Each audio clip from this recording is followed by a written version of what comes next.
welcome back to Y&R For Life, where we talk about all things Y&R related. We talk about what's going on, my predictions, what I think's going to happen. Hey, we've been talking about fashion on this show from time to time because I'm a big time fashion girl, so we got to spill the tea about that. If you're new to this channel, my question is, what took you so long to get here? And if you are returning, what's up? Long time no see. This week, I don't know what to say about it. It was a whole lot of this and a whole lot of that. And we will get into what I mean by that. Couple of disclaimers before we talk about all things Y&R. If you don't want to know what's going on, you kind of want to get caught up on your own, this may not be what you want to see or hear, but I am so grateful that you are here. And if I happen to not mention something in particular, it could be because I plumb forgot, or it really just wasn't newsworthy, so I didn't bother mentioning it. Is what it is, nature of the beast, that's what I like to call it. And lastly, if you do like this type of content, you like what you see, you like what you hear, it'd be so kind if you hit that like and subscribe button down below, and also that bell notification so that you don't miss a single video that I post here on Y&R For Life. Okay, so again, a whole lot of this and a whole lot of that. All right, let's first start off with the beginning of the week where Phyllis and Cane, they just marched themselves in, bust open the door to Victor's office, and they are taken over.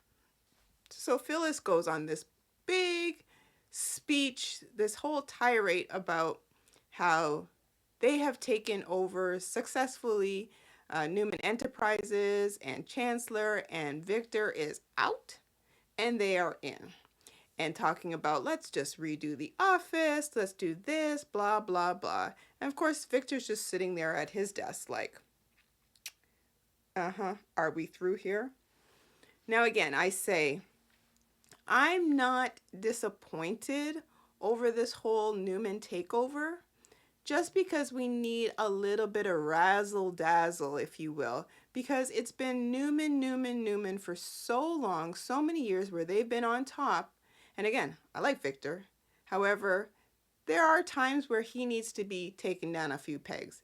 And so, I like how they've spiced things up a little bit. Now, do I like how Phyllis is flaunting all over the place? No. But this is to her demise. Anyway, so after they're going on and on about, they're like, even Cane was like, okay, Victor, you got like a week to pack things up and get out of here. If not, they'll all be donated. If you don't want things, whatever. And of course, Phyllis is eating this all up. And Cane is sitting back saying, look here, Victor. Phyllis is loving all this. She's loving all this. He goes, I, on the other hand, I have never done anything to this person and that person concerning you. So I just don't see, like, what's all this hubbub about. And of course, Victor is sitting back going, yeah, you guys think you're on top and you may have done what you've done, but, there's greater things in store for you. Do I believe that? 100%, because Victor wouldn't be Victor if he didn't, do something sneaky, underhanded, undercover. That's who Victor is. Anyway, so at some point in time, Victoria and Nikki come in, and Nikki's like, what the hell? What is going on here? And there's Victoria. You gotta love Victoria. She's very much a daddy's girl. So she plays like what she said later in the week, that she's been accused of being like Victor Jr.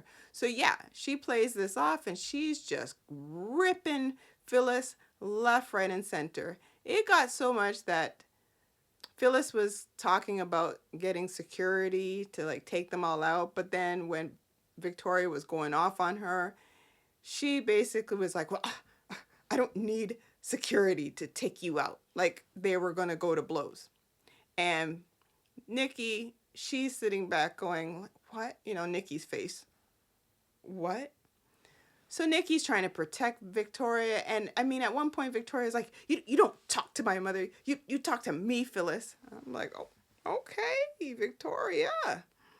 So yeah, they eventually leave. They go back to Cane's little train caboose, whatever it is.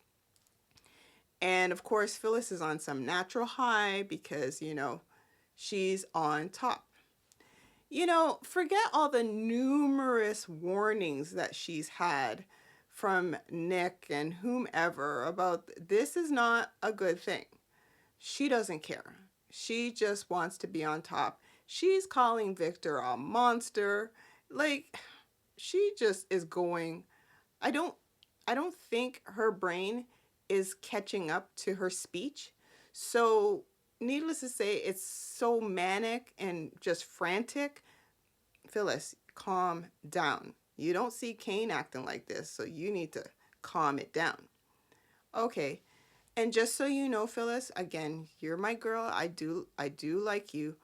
However, Cane is not going to be in your corner if he doesn't need to be in your corner. Right now, this little, whatever you guys got going on, partnership, weirdness, that's only going to last so long. Until you go and, you'll be doing something. It'll be whatever. And then Cane's not going to like it and you're done. You know what I mean? So let's see how long you last where Cane is concerned, because any little inkling of Lily coming back, batting her little eyelashes at him, you are history. You're done. So, of course, they go back to his little caboose, and then on the natural high, next thing you know, the two of them, they end up rolling in the hay. It is what it is. Well, at some point in time, she's sleeping, and Cane gets a text from Lily, no doubt, saying she and the kids will never forgive him for what he's done. Because, word on the street is getting out. So, here's the thing. Cane is sitting back, having his little dipsy doodle with Phyllis, but of course he's still holding out hope for Lily, even though she's told him, like, hit the bricks, buddy. Yeah, it's not going to take much. Lily, it won't take much. And he's going to just give it all up. That's what's going to happen. Okay, so within all that, we briefly saw Michael, where everybody went back to, we're talking Victor, Victoria, Nikki, they went back to Victor's home, and Michael was there, and it's this whole thing, like, what are we gonna do? Michael's basically like, you kind of don't have a leg to stand on because it just all seems legit. It just seems like you've done all this to yourself. It is what it is. So, of course, Victor may hear this, but Victor's brain is like, yeah, I'm going to do something. I don't really care whether it be above the law or below the law. Yeah, this is not going to happen. Okay, rightfully so, because if it was my company that I've worked, from what I understand, 5 decades for, I'm not going to let that just kind of fall by the wayside. Anyway, we'll see what happens with that. We have a glimpse as to what Victor is going to do and what his plans are, his intention, which he only has brought Adam in on the fold on this, but yet Adam, this guy, he's turned into like Pinocchio. He can't tell a lie because his nose is just going to grow. So he tells Chelsea, and eventually it gets back to Nikki what the plan of attack is. And the plan of attack is basically to somehow kidnap Lily and the twins. So Nikki and Chelsea are like, you know what? This actually could work. And I'm here sitting going, this actually could work. So Nikki's thing is, okay, we will figure this all out, but Lily has to be a part of the plan. Like, there's no way her and the kids are going to get harmed in none of this. She has to be a part of the plan, like a willing participant. Now, would Lily do that? Maybe, possibly. Wouldn't it be funny, come to think of it? Since she used to run Chancellor, Lily that is, if somehow she sweetens the deal, like, okay, I'll help, but I want Chancellor back. Ooh, wee, that would be a good one. Then where would you be, Nikki? Nicole? Dum, dum, dum. Okay, so moving right along, we did see Sally. Sally's just brooding over this whole um, his Billy with the whole Chancellor acquisition, and of course she doesn't want him to do it. She met up with him. I let a spoiler out of the bag last week about how Jill is. She's kind of going downhill, and again, please don't bump Jill off. Don't do it. Like, I like her. I like her character. She just brings a certain bit of oomph to the show, you know? So anyway, Sally basically told Billy, look, your mother's not doing too well. I talked to your Uncle Snapper, what have you, what have you. Billy kind of played it off like he kind of didn't care, but yet he's like, I do care. It is my mom, you know, whatever. And he got so emotional over it that basically while he was by himself, this is after him and Sally had this conversation where Sally was like, I can't do this. Like, you're a sinking ship. I don't know what else to tell you. Even Adam had come cross paths with her at that point. This was at the club. And Billy was like, oh, what's going on here? And she's like, I can't do it, Billy. Sorry, Adam, I can't do it with you, especially not you. Like, I am bi. And she leaves. So Adam had this conversation with Billy, like, what'd you do to her now? Like, what's this? So, of course, whatever conversation Billy had with Sally over, you know, Jill and Chancellor and the whole 9 yards, and Abbott communication, if you will, I think it really got to him. Got to him so much so that while he was by himself, he ends up calling Jill.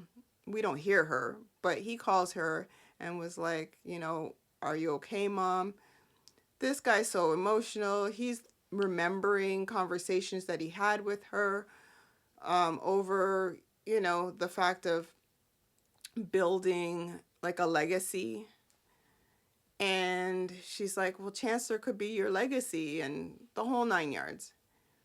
See, he wasn't that interested back then, but now he's like, oh, I've got to right this wrong. Okay, whatever, Billy. Whatever makes you happy.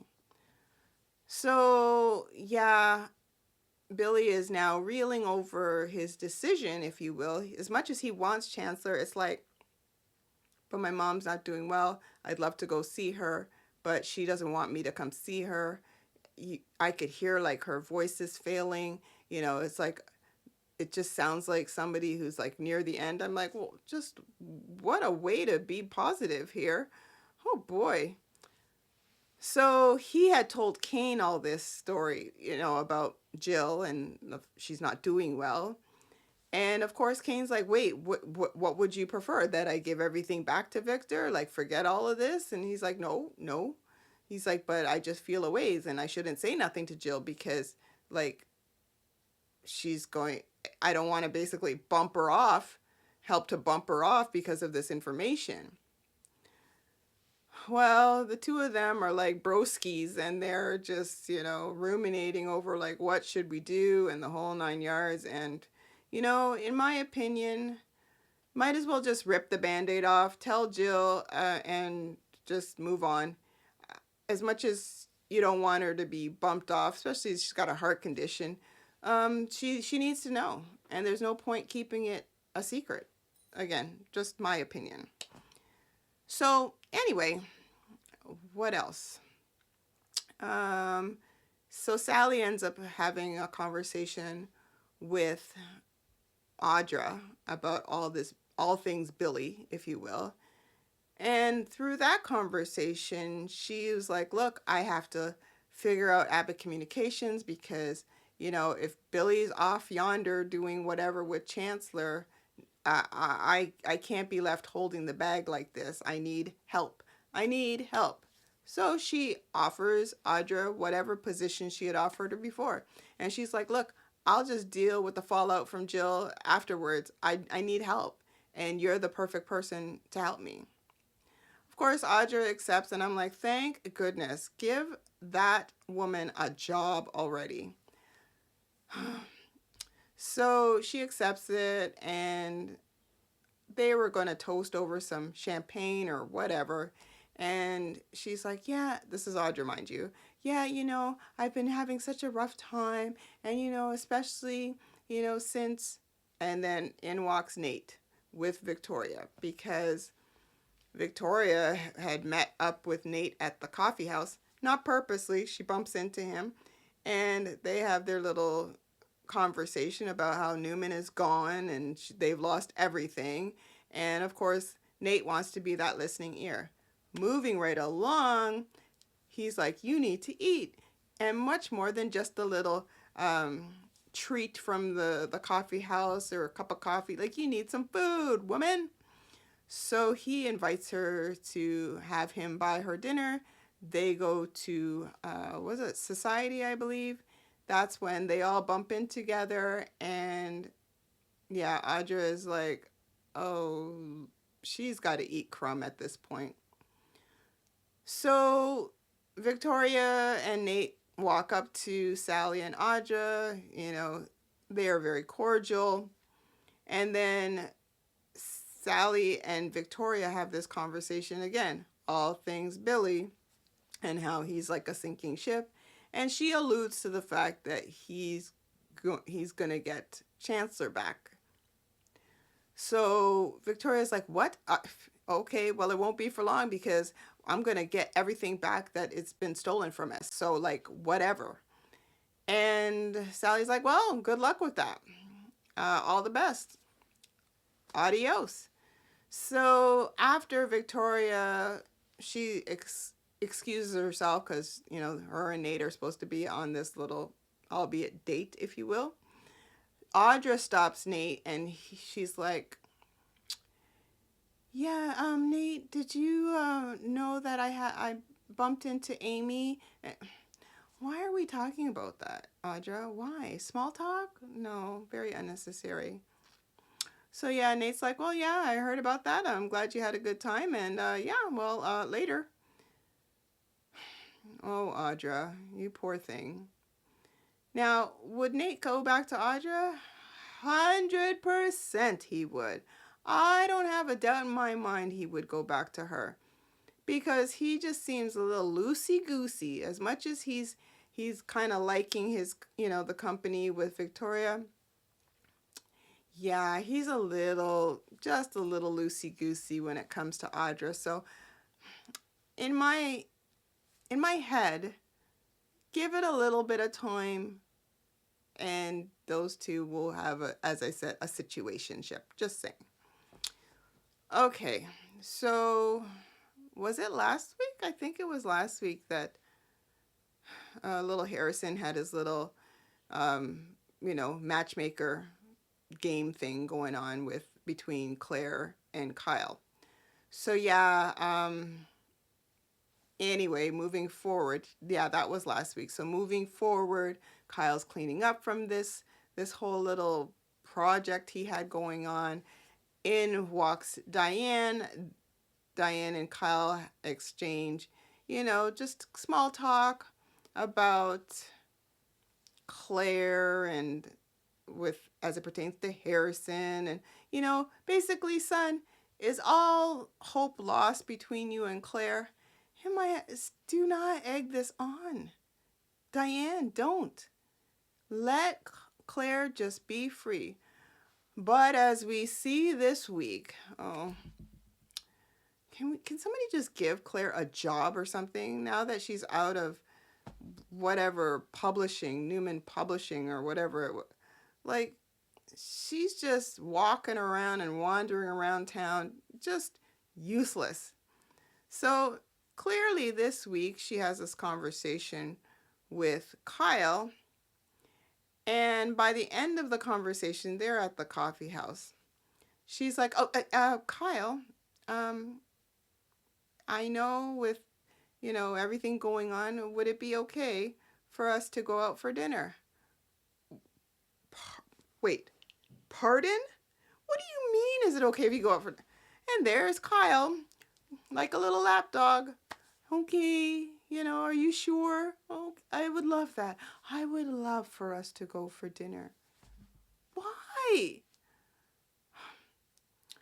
Kyle, just break the shackles. Let her go. I keep saying this. You're not listening. Let her move on with tricky Holden and just be done with it. She knows she wants you back because she already had a conversation with Nikki, because she never has these conversations with Victoria, because she's in her own little bubble.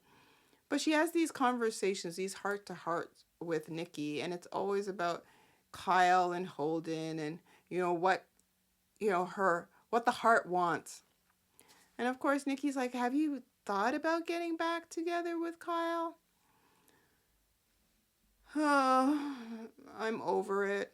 She just bores me. And again, she herself is loosey-goosey. So, Kyle, you know what?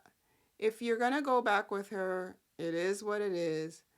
I cannot entertain that whatsoever. Okay. So, let's see. I really think the rest of the week was all about pretty much Mariah. Okay, before I get into all things Mariah and her crazy self, there was a point where Phyllis, she was at the club, and in comes Crip, Nicholas. He's like this. And he's like, look, Phyllis, I've warned you, and you feel good about yourself? You feel good? This is not going to last, because, no, I already told you, and it's just not going to work. Well, she's like, I'm so tired of your little self-righteous self, Nick, and, enough, I'm over it. And she's like, sorry, Nick's like, you're alienating people who care about you, but whatever, I'm over it. You probably lost our daughter. It is what he even brings up Daniel's name, and Daniel, and she's like, oh, you don't get to call Daniel's name. You don't bring my son into. In walks Sharon, which, by the way, Sharon looked fantastic at the club. I was like, okay. I liked her hair was on point. Her makeup was just spot on. Thank you. So yeah, I liked it. So Sharon was telling Phyllis, I'm not going to be on your side with this. And I can't believe you've done this. After all what Nick has done for you, and you would think, after what you and I went through, you're no different than Martin. Who told Sharon to say that? And Phyllis was like, how dare you? How dare you compare me to that monster? All week, Phyllis has been calling people monster. How dare you compare me to that monster? I'm nothing like him. And Sharon's like, I don't know how you figure. You would think. And she's like, I just considered you a friend at this point. And I can't do this anymore. She's like, well, don't. Phyllis is like, don't consider me a friend. She's like, yeah, but the problem is that I care. Well, you just saw Phyllis's Grinch heart just melting. And of course, things that were said to her, she's taking it to heart, and it's affecting her. So anyway,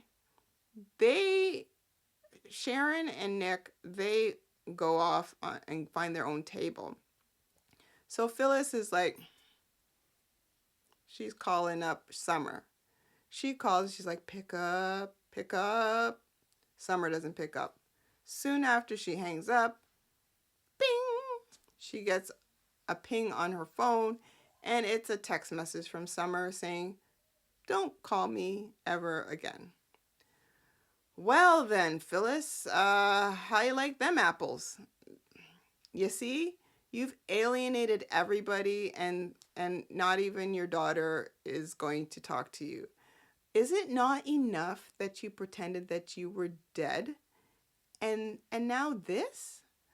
For whatever scrappling or whatever of power?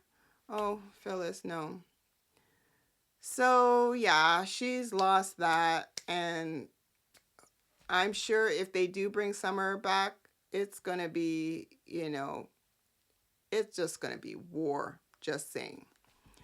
Okay, so let's wrap this with Mariah and Ian and Devon, Abby, a side plate of Tessa and Daniel, and little Dominic. Because that was pretty much half the week. All the other stuff was just like little sprinklings, but okay. So as you know, if you're like, you have to have been watching the show, Mariah, as you know, is a day late, a dollar short. She's just not, like, her elevator is not making it up to the penthouse suite in her brain. So that being said, she is listening to Ian Ward, who, by the way, this is a side note. We all know that Ian, he didn't die. We know this. So, but why are they making him out to be like a ghost, if you will? Because one minute he's there and the next minute he's not. So if he's a ghost, where is Ian? I'm so confused. What are they doing? So anyway, she's listening to Ian Ward, having these big conversations with him. And what Ian has basically put in her mind is that she needs to kidnap Dominic and be a family again to this child that she bore, and named Bowie. Whatever. So this could go on and on and on. However, the short Cole's Note version is that she goes over to Abby and Devon's place. Like a weirdo, she's outside and watching Abby and Dominic play. So it gets to the point where she's peeping through windows, and her whole goal is to kidnap Dominic. So first scene she's wearing, after when she sees Dominic through in the house, she's wearing her whole outside getup, and it also includes a scarf. Fast forward, she goes back to her little whatever motel room, and she's winded because she can't go through with this, but she's missing the scarf. Okay, fast forward again. Devon was, I don't know what he was outside for, but he happens to see said scarf and brings it into the house, says to Abby, "Is this yours?" "What do you mean, is this yours?" "What? Will you not know?" Anyway, so she's like, "Not mine, maybe it's Rosa, the nanny." Okay. They contact Rosa. She's like, "Never seen that scarf in my life. It ain't me." So now we already know that Dominic is MIA. Abby's losing her mind. What's going on? This little game needs to stop. Where is our son Devon? He ain't there. So anyway, at some point in time, Mariah had to have gone back and captured the child. Okay, this is supposed to be a believable story. Okay, so she captures the child. She brings the child back to her motel room, saying that, they're continuing to play hide and seek. And, basically our parents may join them later at some point in time, but whatever. So obviously Dominic is cool because he already knows Mariah. He's already seen her, so he's cool with her. He ain't thinking nothing. Fast forward, again, Abby's losing her mind. Devon is trying to calm her down, but eventually Devon, he starts to lose it. But he's a little bit more calm in the eye of the storm, if you will. So after they realize they can't find Dominic, he ain't there, whatever, they end up at the coffee house. And that's where they bump into Tessa and Daniel. So they have this conversation about, they can't find Dominic, blah, blah, blah. And then somehow, Devon shows a picture of this scarf because he's like, this is the only thing we've seen is this scarf. Tessa happens to see the picture. She's aghast, like, oh my goodness. And then she's like, that's the scarf I gave Mariah 2 Christmases ago. I had it custom made. Meanwhile, I say to my daughter, I'm like, I saw that at the local Winners. I'm in Canada, so Winners. US would be probably Home Goods or TJ Maxx. So I'm like, I swear that was a Steve Madden scarf. I'm almost positive. That's custom made. Oh, okay. Gotta love the stylist.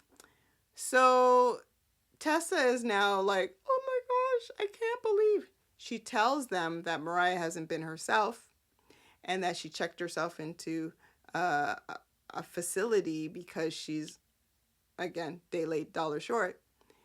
And they're like, why would Mariah do this? Like, what?